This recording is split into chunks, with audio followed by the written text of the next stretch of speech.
సంతుష్టి సహితమైన దైవభక్తి గొప్ప లాభసాధకమై ఉన్నది. మనం ఈ లోకంలోనికి ఏమీ తేలేదు. దీనిలో నుండి ఏమీ తీసుకుపోలేము.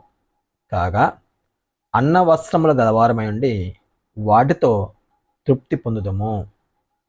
ఏమంటున్నాడు ఇక్కడ పౌలు తిమోతికి రాస్తూ? మనం ఈ లోకంలోనికి ఏమీ తేలేదు, ఏమీ కూడా తీసుకొని పోలేము.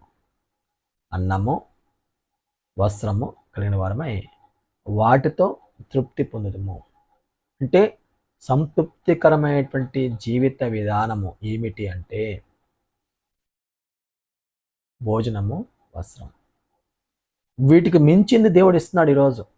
ఈరోజు మన జీవితాల్లో మనము అనుభవిస్తున్న పరిస్థితి మనం చూస్తే, ఆ రోజు యాకోబు కోరుకుంది ఈ రెండే. ఈరోజు మన జీవితాల్లో దేవుడు అనుగ్రహిస్తుంది ఇంక దీనికి అతీతంగా ఎన్నో మనం కలిగి ఉన్నాం. చాలా ఎక్కువగా హై లెవెల్లో మనము అనుభవిస్తున్నాం కొన్ని. ఎందుకు ఇచ్చాడు దేవుడు? ఎందుకు మనకి ఎన్ని అనుగ్రహించాడు దేవుడు? యేసుక్రీస్తులో ఆత్మ సంబంధంగా బ్రతకటానికి, విశ్వాసమందు స్థిరమైనటువంటి జీవితాన్ని కొనసాగించడానికి, దేవుని మార్గంలో ఉన్నతంగా ఎదుగుతూ దేవుణ్ణి సంతోషపెట్టే విధంగా మన జీవిత విధానాన్ని అభ్యాసం చేసుకోవడానికి దేవుడు మన అవసరతల కంటే, అనగా ఏంటి అవసరతలు? భోజనము, వస్త్రమే మన అవసరత.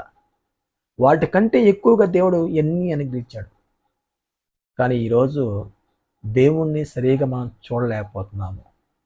అంటే దేవుడు మనకిచ్చే వాటిని సంతృప్తికరంగా మనం ఇంకా చూడలేకపోతున్నాం. ఇంకా ఇంకా ఇంకా ఇంకా అనేక సందర్భాల్లో కోరుకుంటూ ఉన్నాం. ఆత్మ సంబంధమైన వ్యక్తి ఇంకా అనే మాటను ఎప్పుడూ ఉపయోగించుకోకూడదు తన జీవితంలో, మనసులో కూడా రాకూడదు.